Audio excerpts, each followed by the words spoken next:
मैं जो कि इस अपने किचन गार्डन में जो कि फिर से आ चुकी हूँ। तो आज मैं जो कि इस कुछ वेजिटेबल जो कि हार्वेस्ट करूँगी। गाइस सबसे पहले यहाँ पर देख सकते हैं सीताफल में जो कि इस फ्रूटिंग होना जो कि देख सकते हैं चालू हो चुका है। और अभी तो देख सकते हैं इसमें भी भर भर के जो कि अभी जो कि फ्लावरिंग होगा, फिर जो कि फ्रूटिंग होगा। उनमें से केस कुछ खराब होंगे फ्रूट्स।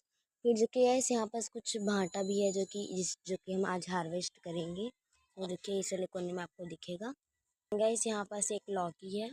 और गैस यहाँ पास भुट्टे भी जो कि देख सकते हैं कुछ इतने बड़े बड़े जो कि हो चुके हैं। यहाँ पर जो कि कुछ वेजिटेबल्स जो कि लगे हैं, कुछ चाहिए भी जो कि हम 2-3 दिन में जो कि हार्वेस्ट कर लेंगे।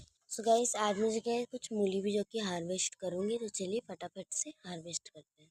सो गाइस चलिए हम इसको इस तरीके से जो कि हार्वेस्ट कर लेंगे।